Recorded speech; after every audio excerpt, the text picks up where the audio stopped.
Om Namo Venkatesaya. Welcome back to my channel Tirupati. ముందుగా మీ అందరికీ కూడా నమస్కారాలు.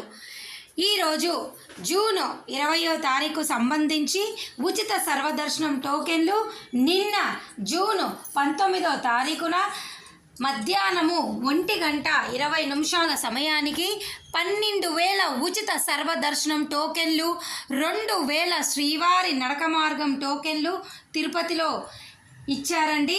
సర్వదర్శనం టోకెన్లు టైమింగ్స్ మారాయి. నిన్న జూన్ 19వ తారీఖు నుంచి కూడా మధ్యాహ్నము 1 తర్వాత ఇస్తున్నారండి. దయచేసి దూర ప్రాంతం వారు ఈ విషయం తెలుసుకొని ప్రయాణాన్ని కొనసాగించాలి. ఒక రోజు ముందు మీరు తిరుపతి వచ్చి మధ్యాహ్నము 1 తర్వాత ఈ టోకెన్లు తీసుకోండి. అలాగే నిన్న జూన్ 19వ తారీఖున 74,128 మంది స్వామివారిని దర్శనం చేసుకున్నారు. 36,053 మంది తలనీలాలు ఇచ్చారు.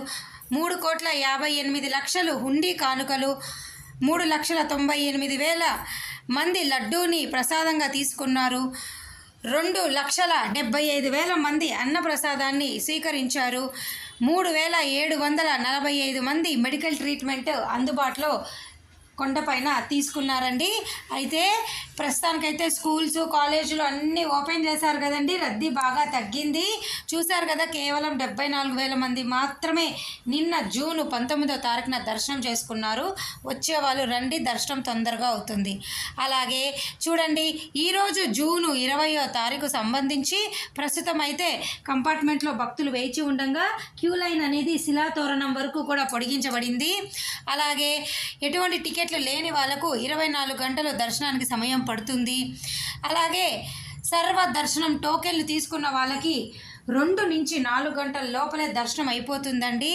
300 రూపాయల టికెట్లు కానీ 500 రూపాయల టికెట్లు కనుక ఉన్నట్లయితే మీకు దర్శనం అనేది 2 నుంచి 3 గంటల లోపలే ప్రస్తుతం అయితే అయిపోతుంది. ఇప్పుడు ఇంకా వీకెండ్ కదండి, శనివారము ఆదివారము స్లోగా మళ్ళీ కొంత రష్ అయితే ఖచ్చితంగా పెరుగుతుంది. ప్రస్తుతానికైతే అన్ని రకాల దర్శనాలు అందుబాటులో ఉన్నాయి, వినియోగించుకోండి. Thank you so much for watching this video. మళ్ళీ కలుద్దాం. ధన్యవాదాలు.